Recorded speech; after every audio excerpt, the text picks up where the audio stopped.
एक फ़कीर हैदर अली शाह मुस्लिम जिसका धर्म है और उसकी उम्र काफ़ी ज़्यादा हो चुकी है। वह भिक्षा मांगने के लिए एक हिंदू गांव में जाता है और वहां पर घर घर कर जाकर भिक्षा मांगने लगता है। तभी अचानक से जब वह एक घर से भिक्षा मांगकर बाहर निकलता है तो उसी दौरान एक घर से एक 2 साल का बच्चा निकलकर एकदम से उसके पीछे पीछे आने लगता है और उसे अब्बू अब्बू कहकर रोकने लगता है। अब इस बात को सुनकर यहाँ पर जो हैदर अली होता है वह उसे रोकता है कि बच्चे, मैं तुम्हारा अब्बू नहीं हूँ और तुम मुझे अब्बू क्यों कह रहे हो, तुम्हारे यहाँ तो पिताजी कहा जाता है ना। अब इस बात को सुनकर वह 2 साल का बच्चा कहने लगता है कि अब्बू, आपने मुझे नहीं पहचाना, मैं आपका मुसीर हूँ।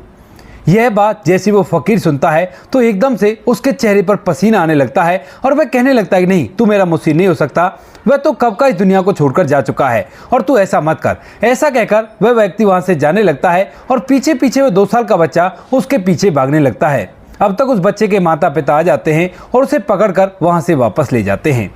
कौन था ये बच्चा और क्या सच में ही ये मुसीर था या फिर कोई और बात थी? पूरी सच्चाई के बारे में जानने के लिए वीडियो को अंत तक जरूर देखें। उत्तर प्रदेश के लखनऊ के गांव के अंदर एक व्यक्ति होता है जिस व्यक्ति का नाम होता है मुसीर। मुसीर जिसकी उम्र 25 साल है और 25 साल का मुसीर जिसकी शादी भी हो चुकी है और वह अपनी पत्नी के साथ घर के अंदर रहा करता है।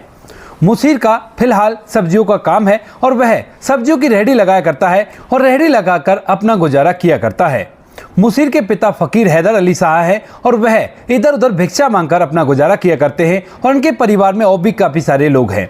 यहाँ पर मुसीर के घर में उसकी माँ है, उसकी पत्नी है, उसके भाई बहन है और सब कुछ है, भरा पूरा परिवार है, कोई भी कैसी भी दिक्कत नहीं है। जब सब कुछ अच्छी तरह से चल रहा था तो तभी अचानक से एक दिन 25 साल के मुसीर जब अपनी सब्जी की रेहड़ी लगा रहे थे तो उसी दौरान एक हादसे में वह इस दुनिया को छोड़कर चले जाते हैं। एक ट्रैक्टर आता है जो कि कंट्रोल से बाहर हो जाता है और उसके बाद वह मुसीर को चपेट में ले लेता है और मुसीर इस दुनिया को छोड़कर चला जाता है।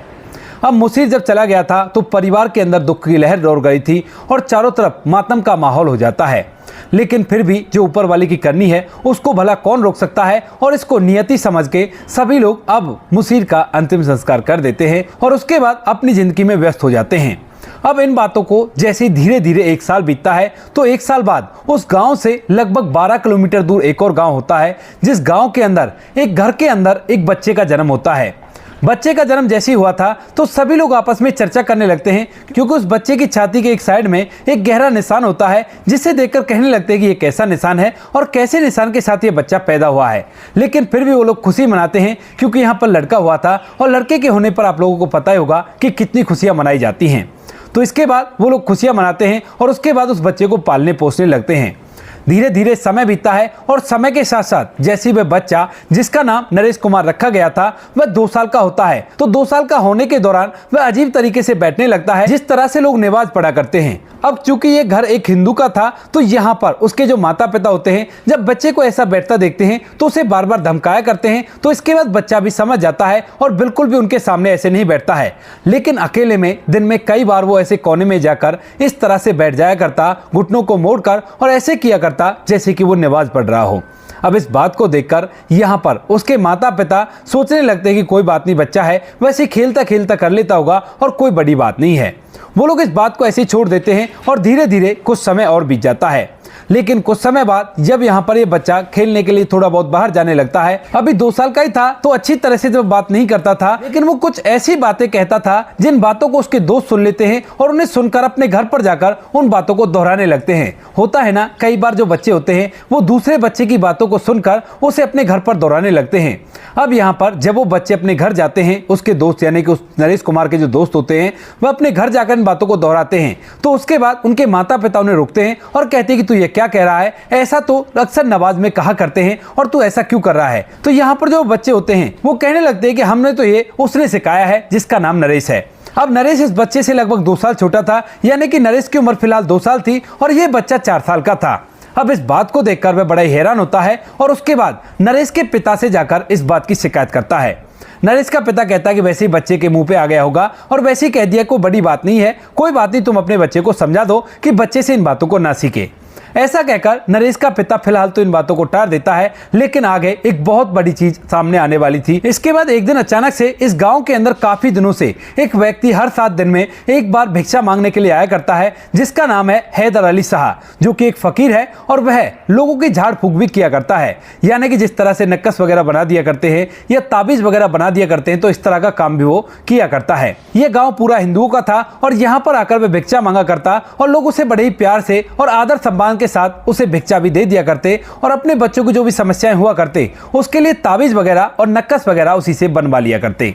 यहाँ पर सब कुछ अच्छी तरह से चल रहा था और ऐसे ही यहाँ पर जो हैदर अली होता है वो एक दिन उस गांव के उसी घर के अंदर भिक्षा मांगने के लिए आता है। और जैसे ही यहाँ पर हैदर अली शाह उस घर के अंदर भिक्षा मांगने के लिए आता है तो यहाँ पर जो नरेश कुमार होता है वह हैदर अली शाह को देख लेता है और देखने के बाद कहने लगता है कि अब्बू मैं आपका बेटा, अब्बू मैं आपका बेटा। अब इस बात को सुनकर माँ की गोद में जो बेटा बैठा हुआ था तो माँ उसे धमकाने लगती, कहती कि नहीं बेटा, ये तेरे अब्बू फब्बू नहीं है, तुम्हारे तो पिताजी हैं, वो अभी थोड़ी देर में आने वाले हैं। लेकिन ये बच्चा मानता नहीं है और जब हैदर अली को उस घर से भिक्षा मिल जाती है और वह बाहर की तरफ चला जाता है तो यहाँ पर जो नरेश कुमार होता है वो एकदम से उसके पीछे पीछे बाहर निकल जाता है और बाहर निकलने के बाद ही एकदम से उसे रोकने लगता है, कहता है कि रुको अब्बू, मैं भी आ रहा हूँ, मुझे भी अपने साथ ले चलो, मुझे यहाँ पर नहीं रहना। अब इस बात को देखकर यहाँ पर जो फकीर होता है वो पीछे मुड़कर देखता है और कहता है कि बेटा तू इस तरह से अब्बू क्यों कह रहा है, तुम्हारे यहाँ पर तो पिताजी कहा जाता है ना। अब इस बात को सुनकर जो नरेश कुमार होता है वो कहता है कि हमारे यहाँ पर अब्बू ही कहा जाता है और आपने मुझे नहीं पहचाना, मेरा नाम मुसीर है।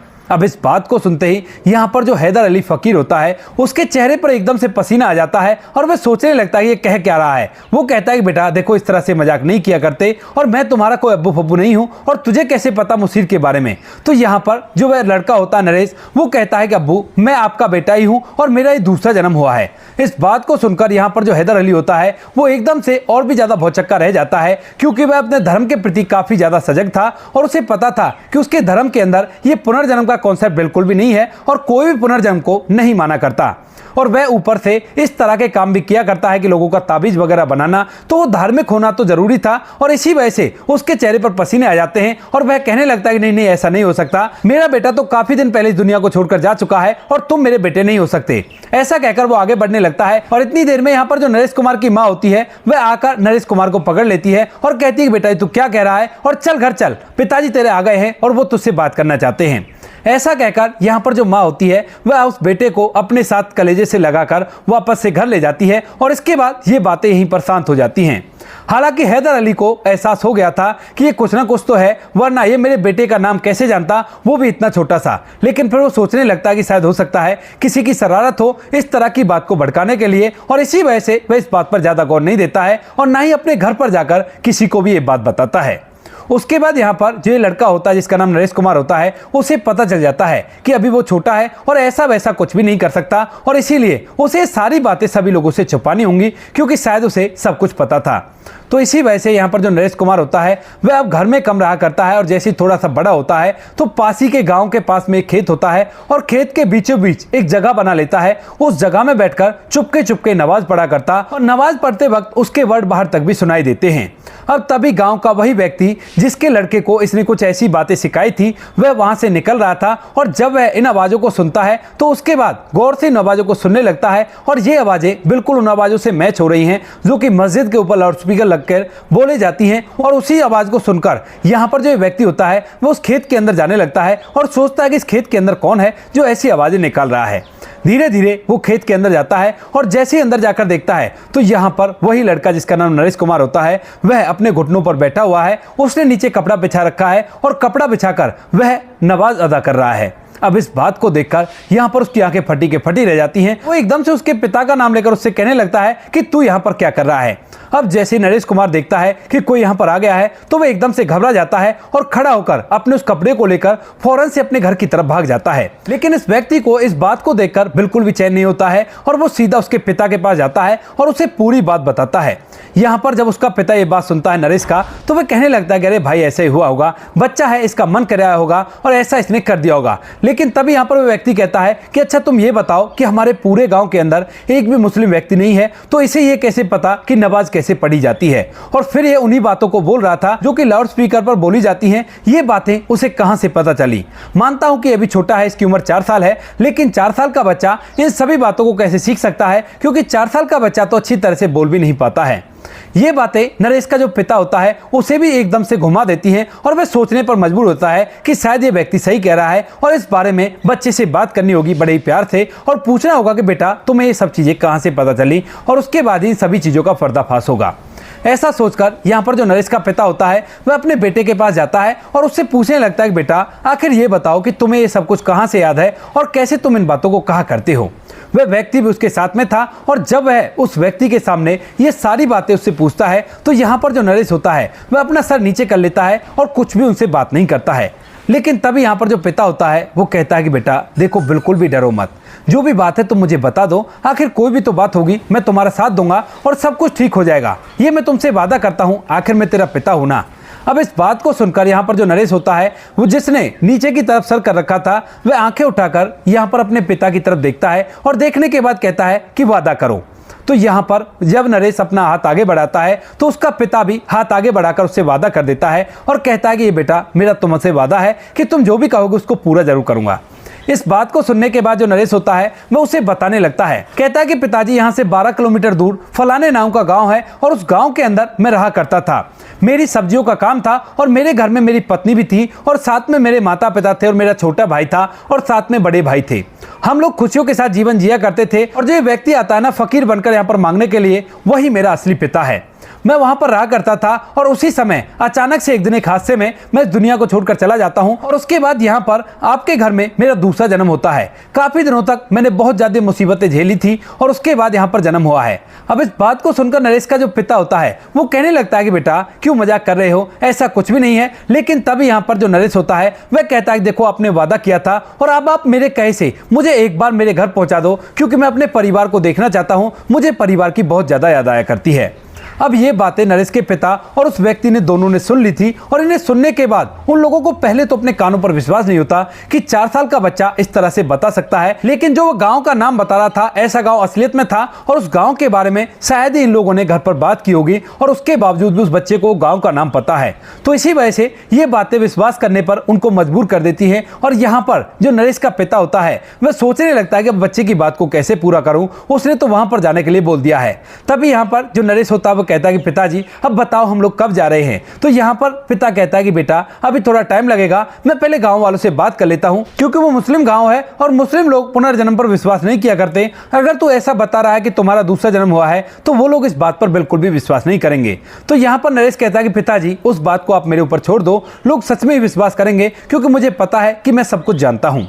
इस बात को सुनकर यहाँ पर जो पिता होता है वो कहता है कि ठीक है बेटा, मैं अपने गांव में बात कर लेता हूँ और उसके बाद ही ये सभी बातें होंगी। ऐसा कहकर पिता फिलहाल थोड़ी सी मोहलत ले लेता है और उस व्यक्ति के साथ जाकर सभी लोगों में इस बात को बताता है। जब सभी लोग इस बात को सुनते हैं तो निर्णय किया जाता है कि जैसा बच्चा कह रहा है उनके पास जाया जाएगा और उन लोगों से इस बारे में बातचीत की जाएगी, क्योंकि बच्चे की जिद है तो एक बार पूरा कर देते हैं, शायद उसके बाद ये इन सभी चीजों को छोड़ दे जब उसे वहां पर वो चीज नहीं मिलेगी। इस बात को सुनकर यहाँ पर जो नरेश का पिता होता है वह भी तैयार हो जाता है और गांव के कुछ लोग इकट्ठा होते हैं और इकट्ठा होकर नरेश को अपने साथ लेकर सीधा उस गांव में चले जाते हैं जिस गांव के बारे में जो नरेश था वह बता रहा था। 4 साल का नरेश उनके साथ जब वहां पर जाता है तो गांव के बाहर उतरकर कहने लगता है कि अब आगे का रास्ता मैं आप लोगों को अपने आप बता दूंगा। और उसके बाद जो नरेश होता है वह बिना किसी के बताए हुए सीधा फकीर हैदर अली शाह के घर पर चला जाता है, जो कि उनके गांव में भिक्षा मांगने के लिए आया करता था। वहां पर जाने के बाद जैसे ही नरेश उस घर के अंदर आता है तो यहाँ पर हैदर अली भी उसको देख लेता है और देखने के बाद एकदम से खड़ा हो जाता है, क्योंकि शायद उसे इस बात का पहले से आभास था। और उसके बाद वह उसे रोकने लगता है, कहता है कि रुको, यहाँ पर क्यों आ रहे हो। लेकिन तभी यहाँ पर जो नरेश कुमार होता है वो कहने लगता है कि अब्बू क्या आप मुझे अब भी नहीं पहचान रहे, मैं आपका बेटा मुसीर हूं और आप मुझे क्यों नहीं पहचान रहे, मैंने ऐसी क्या गलती कर दी, ये मेरा घर है जिसके अंदर से आप मुझे आने से रोक रहे हो। इतनी देर में परिवार के और सदस्य भी वहां पर आ जाते हैं, यहाँ तक कि जो मुसीर की पत्नी होती है वह भी वहां पर आ जाती है, मुसीर की माँ भी आ जाती है और मुसीर का जो छोटा भाई होता है वह भी वहां पर आ जाता है। इसके बाद जो पिता होता है वह तो चुपचाप खड़ा रह जाता है और वो लोग भी इस बात को समझने की कोशिश करने लगते हैं कि आखिर ये हो क्या रहा है। तभी यहाँ पर जो नरेश कुमार होता है वह मुसीर की पत्नी के पास जाता है और उससे कहने लगता है कि देखो मेरी टोपी टोपी तुम्हारे पास होगी और उस टोपी को मुझे लाकर दो। इसके बाद यहाँ पर जो पत्नी होती है वह अपने पति मुसीर की टोपी लाकर उसे दे देती है और उसके बाद अपने छोटे भाई से कहने लगता है कि भैया सुनाओ कैसे हो और मेरी छोटी बहन कैसी है। अब ये जो छोटी बहन का जिक्र इसने किया था, वो छोटी बहन का जन्म उसके इस दुनिया से जाने के 3 महीने बाद हुआ था और इस बात को सुनकर पूरा परिवार पूरी तरह से हैरान हो जाता है। अब वहां पर अड़ोस पड़ोस के लोग भी इकट्ठा हो गए थे कि ऐसा कुछ हुआ है, क्योंकि गांव वाले जो आए थे वो अड़ोस पड़ोस में बात कर रहे थे कि क्या यहाँ पर कोई मुसीर नाम का लड़का रहा करता था,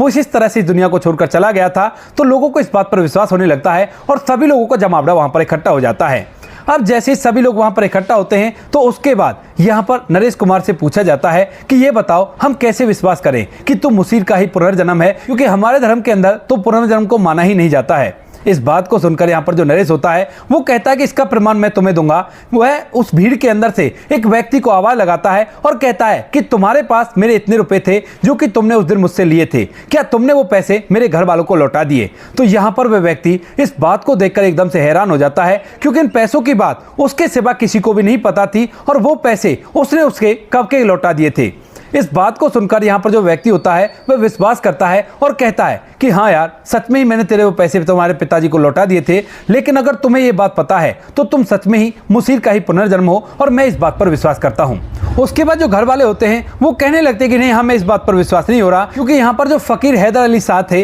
वह पूरी तरह से धार्मिक थे और वह अपने धर्म के ऊपर उंगली उठता नहीं देख सकते थे, वो भी इस तरह से कि उसका बेटा ही पुनर्जन्म लेकर दूसरे घर में पैदा हो गया। इसी वजह से वह इस बात के लिए मना करने लगते हैं। लेकिन तभी यहाँ पर जो नरेश कुमार होता है वह उनके घर के अंदर जाता है और उन्हें इस बक्से को उतारने के लिए कहता है, जो बक्सा किसी और का नहीं मुसीर का ही था। और उस बक्से को जब वो लोग खोलते हैं तो वहां से वो खुले खुले 3 रुपए निकाल कर देता है और बहुत सारी ऐसी चीजें बताता है जिन्हें सुनने के बाद यहाँ पर उस पूरे परिवार को ये बात पता चल जाती है कि सच में ही ये मुसीर का ही पुनर्जन्म है। और इस बात के बारे में जब चारों तरफ फैलती है ये बात, तो यहाँ पर कुछ लोग शोधकर्ता भी आते हैं जो कि पुनर्जन्म जैसी घटनाओं पर पूरी तरह से शोध करके उन्हें सत्यापित किया करते थे। तो एक ऐसे बड़े शोधकर्ता होते हैं जो कि इस गांव के अंदर आते हैं और इस घटना पर पूरी तरह से सत्यापन देते हैं और इसको पूरी तरह से प्रूव करते हैं। इसके बाद यहाँ पर जब पत्नी को भी ये पता चल जाता है कि उसका वही पति है जो कि इस दुनिया से छोड़कर चला गया था, और साथ में यहाँ पर पति ने अपना वो निशान भी दिखा दिया था जो जन्म के साथ हुआ था। जब लोग इस निशान को देखते हैं तो कहते हैं कि हाँ, सच में ही ये मुसीर है,